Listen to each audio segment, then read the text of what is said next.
The universe has been conquered by an evil empire, known as the Mother World. Their leader is Belisarius, who took over after the royal family was assassinated.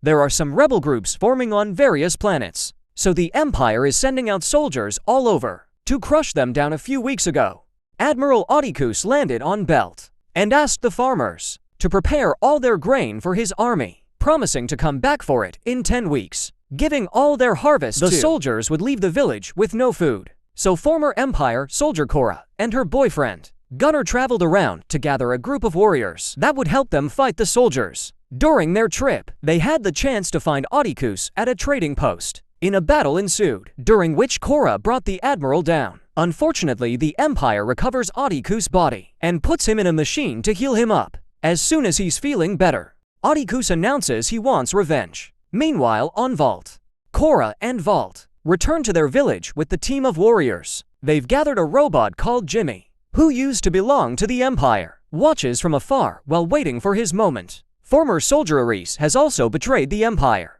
so when his commander calls to check on the harvest progress, Aris pretends his team is fine and working, when actually Cora killed them all. Aris is on the village's side now and informs the others that the Empire will be arriving in 5 days. General Titus gathers all the villagers and the team to offer an empowering speech. He has an idea. Since the grain is so important for the soldiers, they'll use it as protection for their houses. That way the Empire can't bomb the village without destroying the loot in the process. Titus also announces the warriors will train the villagers in the art of military warfare, so they can stand their ground when the time comes. Afterward, Gunnar and Cora meet in private and finally have their first time together. Once they're done, Cora shares why she's a wanted criminal. Cora is Belisarius' adopted daughter, and she used to work for the Empire. She was such a great soldier that she eventually became the prince's bodyguard. One day, the king decided he was tired of all the war, and that he would start taking a more peaceful approach in politics. Belisarius hated this because it would take power away from him and his army. So he and the other lords arranged a meeting with the royal family to ambush them. While Belisarius stabbed the king and queen, Cora followed her father's orders and shot all the royal guards. Then she turned her gun on the princess. She hesitated to kill such a young girl, who looked at Cora in the eye and said, "I forgive you." At that moment, Belisarius yelled at Cora to make her react, and Cora fired her gun, killing the princess. However, instead of being grateful for Cora's help, Belisarius used her as a scapegoat and announced she killed the whole royal family, ordering other soldiers to arrest her. Devastated by this betrayal, Cora shot her teammates to break free, but she couldn't bring herself to shoot her own father. Instead, she ran away, changed her name, and hid in the Veld farm while pretending to be a regular war orphan. Back to the present, Oedicus is throwing a tantrum in the medical bay because the doctors won't release him, and he's tired of waiting. After lots of yelling, he ends up killing a doctor and is finally allowed to go back to work. Another soldier notices the medical team left a scar on Oedicus' chest, but he decides not to heal it because it's a reminder of his need for revenge. That mark is where Cora hurt him during the last fight, and for this Oedicus begins calling her the Scar Giver. For the following 5 days, all the villagers and the team of warriors wake up incredibly early to take care of the harvest. Working side by side allows them to bond and improve their teamwork, which is part of the training too. The group harvests the grain through reaping, gathering, threshing, and finally turning the grain into flour.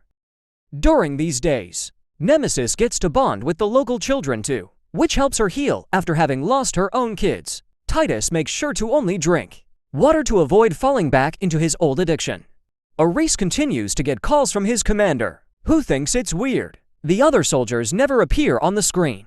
Without hesitation, Aris says the others are keeping an eye on the harvest, so the villagers won't scam them, and that he got stuck on phone duty for being the newbie. However, after the last call, Oedicus can tell Aris is lying and guesses Cora is behind it. When the harvest is finally over, the village gathers for a celebration, and Sam gives each warrior a homemade banner with an emblem that represents their personalities. Then, the crowd finally celebrates the end of the harvest with lots of dancing and drinking. Titus even sings for everyone, a soothing, nostalgic tune that is heard by Jimmy on the hills. The next day, the actual training begins, starting by moving all the grain from the barns into the actual village and putting it around every house. They also dig a hidden trench across the fields, hoping it'll help them gain the element of surprise. Reese brings out all the weapons his former team left behind, and the villagers search for any hunting rifles and knives they may have around. Cora and Titus teach the locals how to shoot the guns, and while some still prefer to stick to blades because it's similar to farming, others like Sam prove to be natural shooters.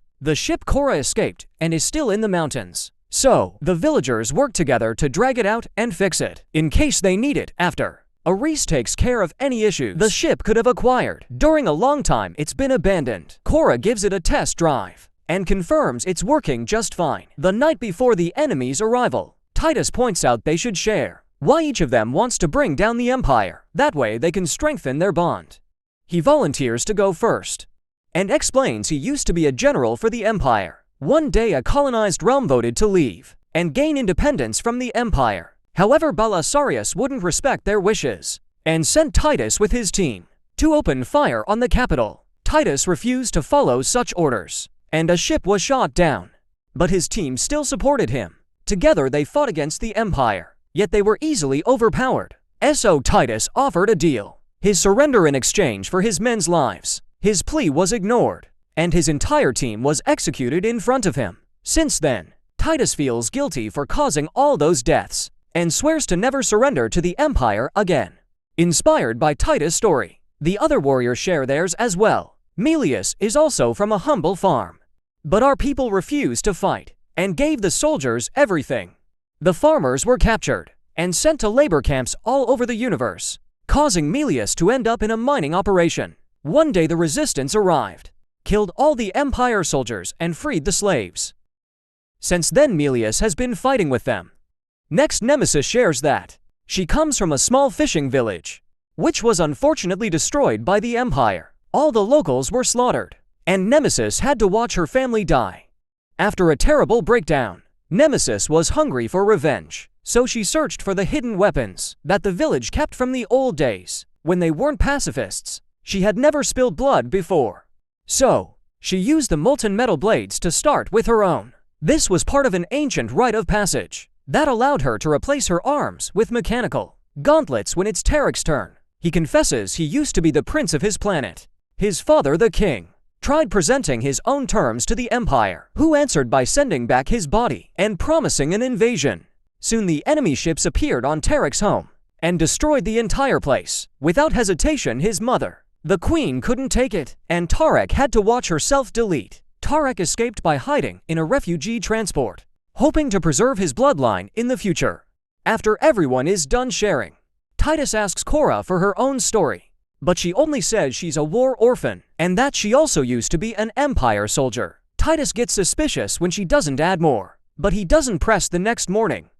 Cora gets on her ship and flies to the mountains, where she crosses a waterfall to enter a cave and meet with Jimmy. They bond over the fact they both used to work for the Empire and now have found a new purpose in protecting the innocent. However, Jimmy thinks their chances of winning the battle are low. In the village, the locals finish hiding a bunch of bombs in the trench just in time for the arrival of the enemy ships.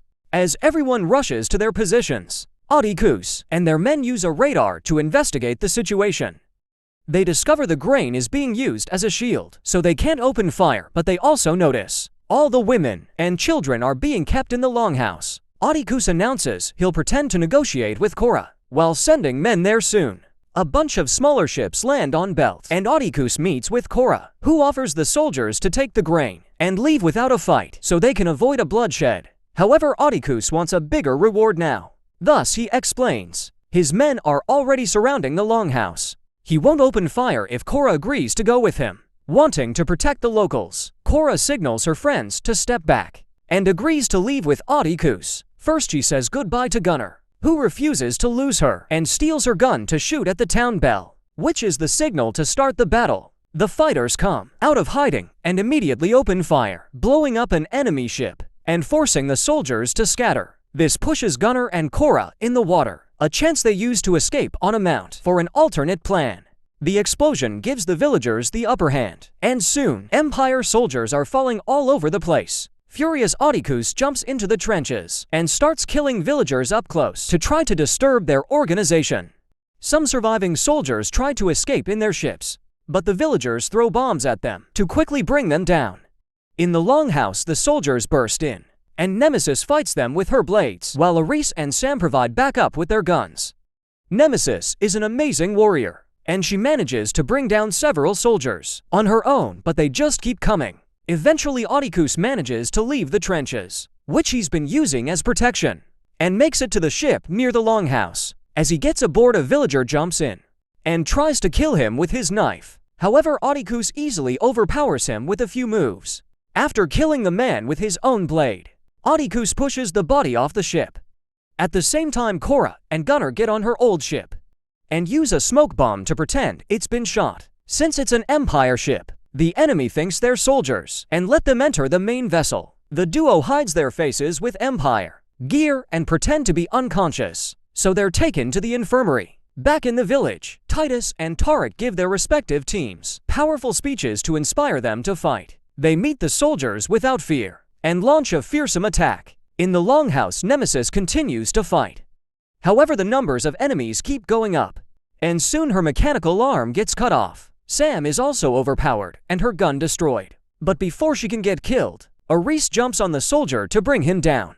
Nemesis refuses to give up and keeps fighting with one hand, but she's soon knocked down and stabbed. Furious, one of the children comes out of hiding and stabs the soldier, who grabs the kid by the neck.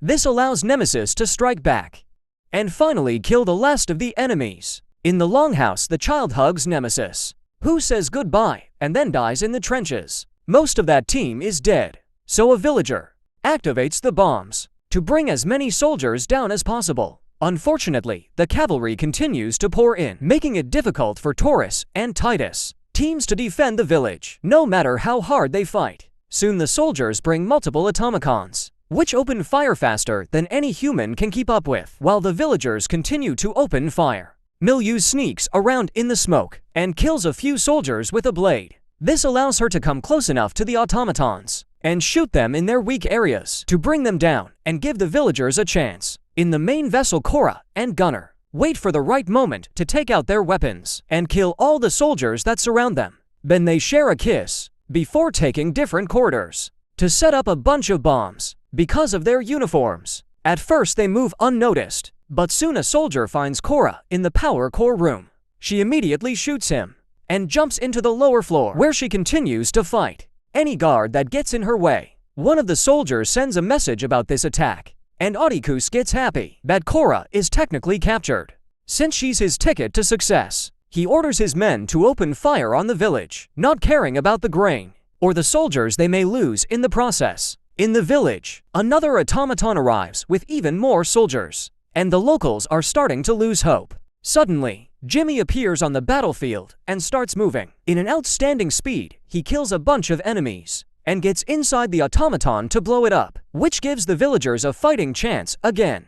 Back in the vessel, Gunnar is waiting for Cora to escape. However, Cora keeps on encountering enemies and can't stop fighting every 2 steps. She steals a blade from a soldier and meets with Oedipus while his men get the cannons ready. However, at that moment, the bombs explode and shake the vessel, causing the cannons to miss and hit the hills instead of the village. As the vessel starts going down, Gunnar comes in and tries to show Oedipus, only to be shot first. Then Oedipus and Cora start a sword fight that has them sliding all over the room. As the vessel continues to fall, Cora kicks Oedipus off, but he manages to hold on at the last second and attacks again. Both warriors lose their blades in the process, and Oedipus jumps on top of Cora, trying to choke her. However, he's interrupted by Gunnar, who stabs him with a blade.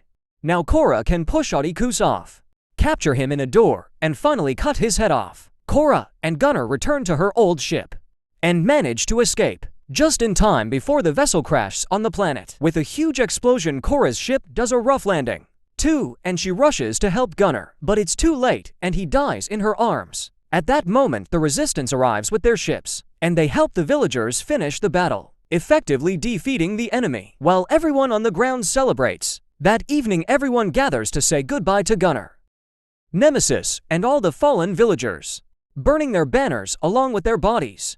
Feeling guilty, Cora finally shares her backstory with everyone. But Titus drops a big secret. The princess isn't actually dead, because she holds a great power. Korra wants to find her and continue to fight the Empire to free all the other planets and the rest of the warriors, including Jimmy promised to help.